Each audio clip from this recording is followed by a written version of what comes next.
تو حضرت ابراہیم علیہ السلام نے کہا اے اللہ، اے رب تعالیٰ، اس شہر کو امن والا شہر بنا دے اور اس کے رہنے والوں میں سے جو ایمان والے ہیں، ایمان لائے ہیں اللہ پر اور آخرت پر، ان کو رزق عطا فرما۔ یعنی یہ شہر کون سا ہے؟ خانہ کعبہ، وہ مکہ شریف خانہ کعبہ انہوں نے تعمیر کی، تو وہاں پہ دعا کی کہ اس شہر کو امن والا شہر بنا دے اور اس کے رہنے والوں کو رزق عطا فرما۔ کون سا رزق؟ پھلوں کا۔ پھل ادھر نہیں تھے ہوتے، پھلوں میں سے رزق عطا فرما، یعنی جتنے بھی پھل ہیں، اناج ہیں، ان کا رزق عطا فرما۔ اللہ تعالیٰ نے حضرت ابراہیم علیہ السلام کے بہت سخت امتحانات لیے جس میں وہ کامیاب ہوئے، تو پھر اللہ نے ان کی دعا کو رد نہیں کرنا تھا، وہ پورے اترے تھے، تو اللہ نے ان کی دعا پوری کی، اور پھر ہر قسم کے پھلوں کے لیے مکہ جو ہے وہ مشہور ہو گیا۔ حالانکہ وہاں پہ نہ گندم ہوتی ہے، نہ چاول ہوتا ہے، کھجور ہوتی ہے، اس کے علاوہ میرے خیال میں کوئی شاذ و نادری پھل کوئی ہوتا ہے، ادروائز جو ہے وہ کوئی چیز نہیں ہوتی۔ لیکن ہر چیز جو ہے وہاں پہنچنے لگ گئی۔ آج بھی اگر کوئی گیا ہے سعودی عرب، ماشاءاللہ سے ہم جاتے رہتے ہیں ہمارے روزگار کے لیے یا عمرے کے لیے، حج کے لیے، تو ہر قسم کی چیز وہاں ملتی ہے۔ لیکن خانہ کعبہ جب حضرت ابراہیم علیہ السلام نے بنایا، اس وقت سے یہ سلسلہ جاری ہے۔ اگر آپ پچھلی تاریخ تھوڑی پڑھ کے دیکھیں نا، تو پتہ چلتا ہے کہ مسالہ جات انڈین، بنگلہ دیشی، پاکستان تو تھا نہیں، یہ اکٹھے ہی تھے، تو یہ جو بر صغیر جسے کہا جاتا ہے، یہاں کے لوگ مسالہ جات لے کے جاتے تھے اور وہاں پہ سیل کرتے تھے۔ یعنی جو چیز وہاں نہیں ہوتی تھی، مختلف علاقوں سے عمرہ ہر وقت جاری ہوتا ہے، اور حج تو سال میں ایک مرتبہ، لیکن عمرہ جاری ہوتا ہے، تو زائرین جاتے رہتے ہیں اور وہ اپنے اپنے علاقوں کی سوغاتیں جو ہیں وہ لے کے جاتے تھے، اور دوسرے جہاں یہ چیزیں پیدا ہوتی ہیں ان سے زیادہ چیزیں جو ہیں وہ وہاں مل جاتی تھی۔ تب بھی وہ ساری جو مسالہ جات یہاں سے لے کے جاتے تھے، وہ وہاں بارٹر سسٹم تھا، اس وقت کرنسی تو ہوتی نہیں تھی، وہ مسالہ جات کے بدلے وہاں کی چیزیں لیتے تھے، کھجوریں لے لیتے تھے یا اور کوئی چیزیں وہاں سے تحفے تحائف لے کے آتے ہیں، تو وہ اپنا سودا دے کے وہ والی چیزیں لے لیتے تھے۔ تو اللہ پاک نے حضرت ابراہیم علیہ السلام کی دعا کی برکت سے جو ہے وہاں پہ امن بھی قائم کیا۔ وہاں پہ کافر جو تھے بڑے بڑے فسادی قسم کے، وہ بھی مکے کا احترام کرتے تھے کہ یہاں پہ بھی لڑائی منع ہے، اسلام سے پہلے تھی، اور خاص کر کے حج کے مہینوں میں تو کچھ مہینے تھے، ان میں تو بالکل ہی جو ہے بہت زیادہ احترام کیا جاتا تھا۔ تو یہ آج بھی کئی لوگ جو ہے نا وہ یہ تجارت کرتے ہیں، عمرے کے لیے جاتے ہیں نا تو کوئی چیز لے جاتے ہیں، وہ وہاں سیل کر دیتے ہیں، اس کی اجازت ہے، کوئی منع نہیں ہے، جائز ہے۔ تو اس طرح سے اللہ پاک نے وہاں پہ امن بھی قائم کیا اور ان لوگوں کو رزق بھی عطا کیا۔ قال ومن کفر فامتعہ قلیلا، کہا یعنی اللہ کی طرف سے یہ، اور جس نے انکار کیا اللہ کا، اور پیچھے ذکر آیا نا یوم آخرت کا، آخرت اور اللہ کا جس نے انکار کیا، قال ومن کفر فامتعہ قلیلا، فرمایا اور جس نے انکار کیا تو اسے فائدہ ہے، قلیلا تھوڑا، اور جس نے انکار کیا اسے فائدہ ہے تھوڑا، اسے بھی نقصان نہیں، یعنی وہ وہاں رہتا ہے، ظاہر ہے اس کی تجارت چلتی ہے، دنیاوی لحاظ سے اس کو فائدہ ہو رہا ہے۔ تو جس نے اللہ اور آخرت کا انکار کیا تو اس کے لیے بھی فائدہ ہے تھوڑا، ثم اضطرہ الی عذاب النار، پھر اسے مجبور کیا جائے گا آگ کے عذاب کی طرف۔ اسے فائدہ ہے تھوڑا، یعنی دنیا کا فائدہ ہے، پھر اسے آگ کے عذاب کی طرف لے جایا جائے گا۔ وبئس المصیر، اور وہ بہت برا ٹھکانہ ہے۔ جو جہنم ہے، آگ کا عذاب ہے، وہ بہت برا ٹھکانہ ہے۔ آج ہم تصور نہیں کر سکتے، جہنم ہمیں کوئی جون تک نہیں رینگتی، لیکن اس کا اگر احساس کرنا ہے تو جسٹ ایک شمع جلائیں، موم بتی، اور اس کے اوپر اپنی ہتھیلی رکھیں، تو پھر احساس ہوگا جہنم کی آگ کا، اور جتنی زیادہ رکھیں گے اتنا زیادہ احساس ہوگا۔ تو انسان ایک ہوتا ہے، ہم سب کہتے ہیں ہمیں یقین ہے جہنم ہے، دوزخ ہے، جنت ہے، ہمیں یقین ہے۔ ایک ہوتا ہے عین الیقین، یعنی ہمارا یقین یہ ہے، ہمیں پتہ ہے، پھر بھی ہم وہاں جانے والے کام کر رہے ہیں، نمازیں چھوڑ رہے ہیں، پھر بھی ہم جو ہے وہ گالی گلوچ کر رہے ہیں، بے ایمانی کر رہے ہیں، انتہائی درجے کی جو ہے وہ غیر اخلاقی چیزیں ہمارے اندر موجود ہیں، اور ایمان بھی ہے، اور صحیح ایمان ہے، اس میں منافقت نہیں ہے کہ اندر سے سوچ رہے ہوں کہ کوئی نہیں، جنت دوزخ کوئی بھی نہیں ہے۔ یہ سارے سمجھتے ہیں، نکمے ترین مسلمان بھی سمجھتے ہیں کہ دوزخ جنت ہے، لیکن کیا ہے کہ اس کو بس یقین ہے، اندر سے بس اندر سے تھوڑا سا وہ ہے کہ جی یہ سچ ہے۔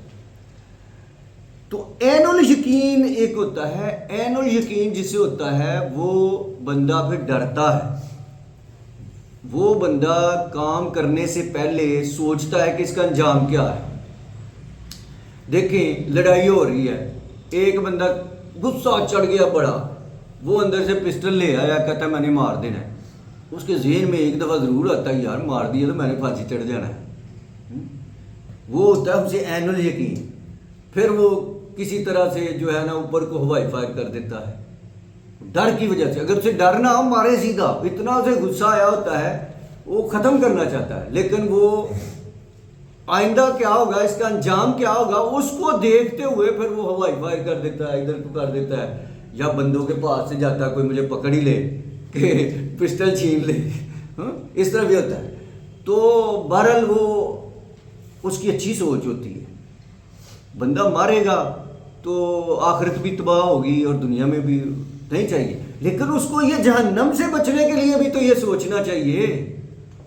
اور ایک ہوتا ہے حق الیقین، حق الیقین یہ اس سے بھی اوپر کا درجہ ہے، حق الیقین۔ ایک بندہ کہتا ہے جی یہ استری ہے، یار یہ جلا دیتی ہے، گرم ہوتی ہے، ہاتھ جل جاتا ہے، اب وہ ٹھیک ہے جی جل جاتا ہے، مان لیا، لیکن وہ پھر بھی اتنی احتیاط نہیں کرتا۔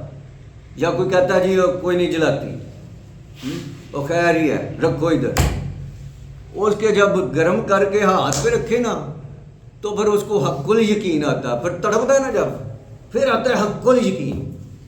تو بھائیو ہمیں حق الیقین پہ پہنچنا ہے کہ دوزخ اور جنت ہے۔ ہمارے آباء و اجداد، ہمارے باپ دادے، کئیوں کے مائیں کہاں ہیں، ہمیں کھلاتے تھے، پلاتے تھے، ہمارے ساتھ کھیلتے تھے، ان کی خواہشیں تھیں کہ میرا بیٹا یہ بنے گا وہ بنے گا، میں اس کی کمائی کھاؤں گا، کوئی نہیں رہے۔ یہی سلسلہ ہے، کبھی آپ کے والدین بھی آپ کی طرح تھے، ان کے والدین ان سے امیدیں لگائے بیٹھے تھے، جب وہ کمانا شروع ہوئے تو وہ آگے چلے گئے۔ آپ کا بھی یہی حال ہونا ہے کہ جب آپ نے بچوں پہ امیدیں لگائی ہوئی ہیں، جب انہوں نے آپ کی سٹیج کو پہنچنا ہے تو آپ نے آگے چل جانا۔ ہو سکتا ہے پہلے بھی چل جائیں، اس کا کوئی ٹائم نہیں ہے، لیکن زیادہ سے زیادہ ٹائم ہے، کتنا جی لیں گے، 100 سال جی لیں گے زیادہ سے زیادہ، تو پھر آخر میں ہوتا ہے۔ تو اس کو یقین کریں کہ اسلام کے 5 بنیادی ارکان ہیں، 5 ستون ہیں، تو ان کی بنیاد، ان کے اوپر جیسے یہ ستون ہوتے ہیں، اس کے اوپر دیواریں ہوتی ہیں، اس کے اوپر چھت کھڑی ہوتی ہے. اگر وہ ستون ہی نیچے سے کھینچ لے تو چھت ختم ہو جاتی ہے. اگر ہمیں دعویٰ ہے کہ ہم مسلمان ہیں تو پھر ہمیں یہ کم از کم وہ ستون ہی پکڑ لینے چاہیے 5. تو میں مختصراً بیان کر دیتا ہوں کہ لا الہ الا اللہ محمد رسول اللہ پہلا ستون ہے کہ اللہ کے سوا کوئی معبود نہیں ہے اور محمد صلی اللہ علیہ وسلم اللہ کے آخری پیغمبر ہیں. ہمیں یہ یقین ہے، یہ تو ہمارے پاس الحمدللہ موجود ہے، لیکن اس پہ حق کل یقین نہیں ہے، اس کے درجے میں کمی ہے. ہمیں اس کو اوپر لانا ہے، حق کل یقین پیدا کرنا ہے. یہی وجہ ہے کہ اللہ تعالیٰ کا قرآن بھرا ہوا ہے. کبھی آپ ترجمہ پڑھ کے دیکھیں یار، ترجمہ پڑھ کے دیکھیں، ہر صفحے پہ اگر شرک کی مذمت نہ آئے، شرک کی نفی نہ آئے تو مجھے پکڑ لیں. ہر صفحے کے اوپر اللہ تعالیٰ نے کہا کہ شرک نہ کرنا، اللہ کے سوا کسی کو پکارنا نہیں، اللہ کے سوا کسی سے مانگنا نہیں. اس کے باوجود کیا ہم لوگ نہیں مانگ رہے؟ دوسروں سے مانگ رہے. یہاں پہ مسلمان ہوتے ہوئے بھی ہم شرک کر رہے ہیں. تو کیا اللہ تعالیٰ کو ہماری کوئی چمڑی سے زیادہ پیار ہے کہ ایک ہندو دوزخ میں جائے گا شرک کرنے کی وجہ سے، اور میں مسلمانوں کے گھر میں پیدا ہو گیا اور میں وہی کام کرنے کی وجہ سے جنت میں جاؤں گا؟ نہیں، اس کو دونوں ایک جیسے ہیں. ہندو کو بھی اس نے پیدا کیا ہے، مسلم کو بھی اس نے پیدا کیا ہے. جو کام اللہ نے منع کیا ہے مسلمان کرے گا تو اس کا بھی وہی انجام ہے، ایک ذرہ برابر اس کو کوئی اس کی چھوٹ نہیں ہے. اور ہندو کو بھی وہی ہے. یہ اس کا انصاف ہے بھائی. اللہ انصاف کرنے والا ہے نا، عادل ہے. اگر وہ اس میں تمیز کرے گا تو وہ عادل نہیں رہے گا، اس کے عدل کا تقاضا ہے.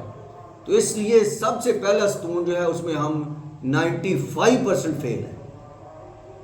95%. کوئی لیلا چڑھا آ رہا ہے کسی دربار، ٹھیک ہے، کوئی جو ہے وہ کسی پیر کے نام کی دے رہا ہے دیگ. تو یہ سب چیزیں جو ہیں اس کے پیچھے ان کا کوئی مقصد ہوتا ہے کہ میرا بیٹا جو ہے وہ یونان میں کاغذ بن جائیں تو میں دربار پہ جو ہے نا وہ دیگ چڑھاؤں. وہ کہتے ہیں جی اللہ کے نام کی دے رہے ہیں. وہ بھائی پیچھے اللہ کے نام کی گھر میں نہیں دی جاتی، پیچھے مقصد ہوتا ہے. ہاں دی جا سکتی ہے اللہ کے نام کی، دربار میں بھی دی جا سکتی ہے، لیکن اس کا جو ہے نا وجہ کوئی ہونی چاہیے کہ میں ادھر کیوں پکار رہا ہوں. وجہ یہ ہو کہ لوگ ادھر آئے ہوئے ہیں ان کی خدمت کے لیے، چلو کبھی ایسا ہو سکتا ہے. لیکن اصل میں 100% آپ کو بھی پتا ہے ہوتا کیا ہے کہ ہماری اندر امید ہوتی ہے کہ یہ ایسا کرنے سے ایسا ہو جائے گا. میں ننگی پیری جمع کراں گا تے وہ بڑے لوگ تو ملن گے. میں ننگی پیری جمع کراں گا 10 دن، پھر تو فخر نال 10 دن میں 10 دن ننگی پیری یار والی گیا ہاں تے بھاری لت ٹھیک ہو گئی، لت چ درد نکلی ٹھیک ہو گئی. اور بھائی ٹھیک ہو جائے گی. 70 کروڑ ہندو مندروں پہ جاتا ہے، ان کی بھی ٹھیک ہوتی ہے. پوچھ کے دیکھ لیں کیا فرق رہ گیا. اللہ تعالیٰ فرماتے ہیں کہیں بھی نہیں آیا کہ جی بت کے پاس نہیں جانا تو یہ دربار کے پاس چل جانا ہے. دربار تو بنانا ہی منع ہے، صاف حدیثوں میں لکھا ہوا. تو وہ درباروں پہ ہم جاتے ہیں، وہ جو جاتے ہیں وہ وہاں جاتے ہیں، اللہ تعالیٰ پوری کر دیتا ہے. کیونکہ کہتے ہیں کہ پیر کامل نہیں ہوندا، یقین کامل ہوندا. یقین ہوتا ہے اللہ تعالیٰ بھائی اس نے اپنے غضب پر رحمت کو غالب کیا ہوا ہے. اللہ تعالیٰ نے دنیا بنانے سے پہلے ہی لکھ لیا تھا کہ میری رحمت غضب پر غالب رہے گی.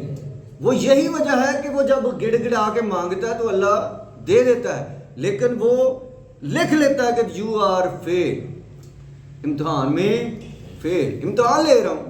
یہاں پہ بھی ٹھیک ہو سکتا ہے. ایر چھاڑے جاؤ، ہندو ہے آپ کے تو نانکے کے قریب ہے، شاید ہندو ہے وہ بابا. کیا ساری دنیا نہیں جاتی؟ ان کے نزدیک ہندو مسلم کلمہ شلمہ کچھ نہیں ہے، بس بابا ہے. بھائی وہ کہیں تو یہاں تک کہہ دیتے ہیں کہ وہ یارو ہندو ہے تو کیا ہوا بزرگ ہے. بھائی ہندو کیسے بزرگ ہو سکتا ہے اسلام کے اندر؟ جو کلمے کو نہیں مانتا، ہمارے نبی کو نہیں مانتا، وہ ان کو بھی بزرگ مان رہے ہوتے ہیں. اتنی بڑی جہالت. وعلیکم السلام. سرکار بیٹھو. تو یہ بات نکلی تھی پہلا جو یہ رکن ہے اسلام کا، لا الہ الا اللہ محمد رسول اللہ. دوسرا ہے نماز. نماز میں بھی 95% فیل ہے. دیکھ لیں اپنے معاشرے میں. حالانکہ نماز ایک ایسی چیز ہے کہ اللہ کے نبی صلی اللہ علیہ وسلم فرمایا ہے کہ مسلمان اور کافر کے درمیان فرق کیا ہے؟ حدیث سے پاک ہے. فرق نماز ہے. نماز نکل گیا فرق تو پیچھے برابری. جب ہم کسی چیز کا موازنہ کرتے ہیں، فرق کرتے ہیں، تو جب وہ فرق ہی ختم کر دیں تو برابر ہو گئی نا. یہ بات لمبی ہو جائے گی بہت، لیکن نماز کا 740 مرتبہ حکم ہوا ہے قرآن پاک میں. بہت ضروری ہے. صحابہ اس بندے کو ہرگز مسلمان نہیں سمجھتے تھے جو نماز نہیں پڑھتا تھا. وہ اس کو منافق سمجھتے. اسی لیے منافق جو ہیں وہ مسلمانوں سے پکے نمازی تھے. انہیں یہ منافقت کرنے کے لیے دکھانا پڑتا تھا. نماز نہ پڑھیں گے تو انہوں کو پتہ چل جانا. اس لیے اللہ کے نبی نے خاص ایک فارمولہ بتا دیا ہے کہ اگر آپ نے کسی کو پہچاننا ہے نا، کوئی پیر ہے، ولی ہے، کوئی ہوتے کیڑی شاہ بیٹھا ہے، کوئی گھوڑے شاہ بیٹھا ہے، وہ ڈھانڈری لائی ہے، نماز کوئی بھی نہیں. اللہ کے نبی دی صاف حدیث ہے کہ انہوں کو نہ منو. وہ نماز بھی نہیں پڑھ رہا تو مسلمان ہی نہیں.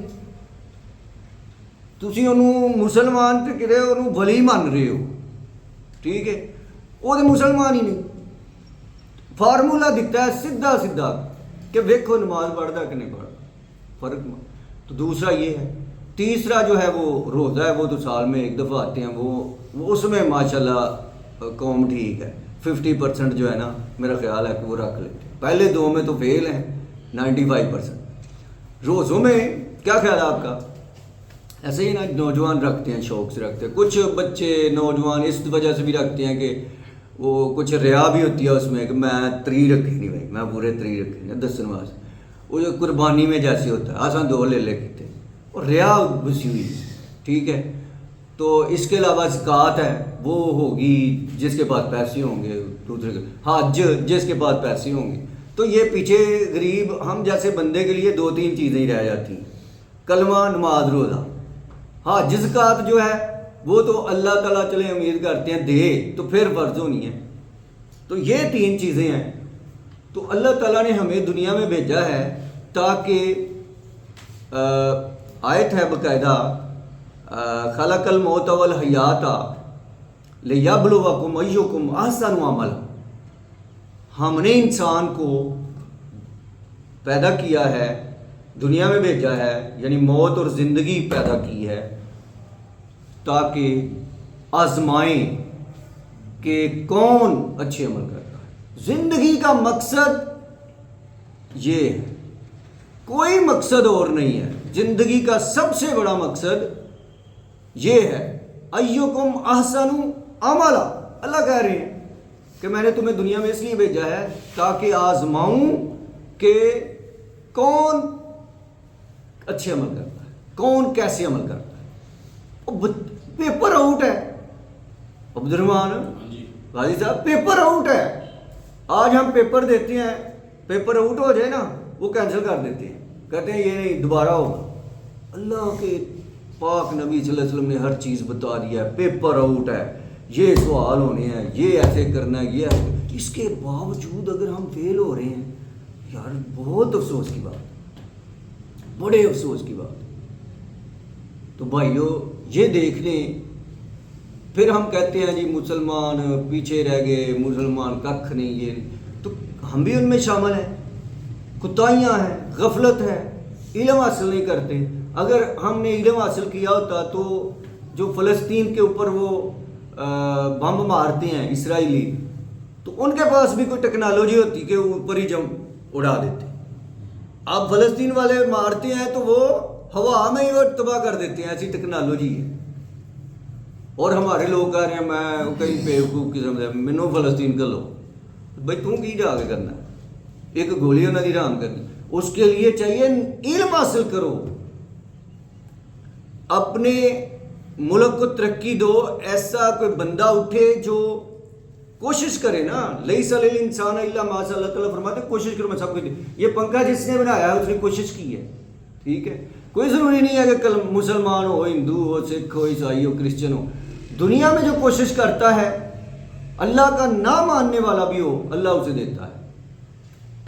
جتنی کوشش کرتا ہے اتنا دیتا ہے. انہوں نے کوشش کی ہے, اور اللہ تعالیٰ ہمیں قرآن میں بار بار کہہ رہا ہے کوشش کرو, غور کرو. ہم نے نہیں کیا.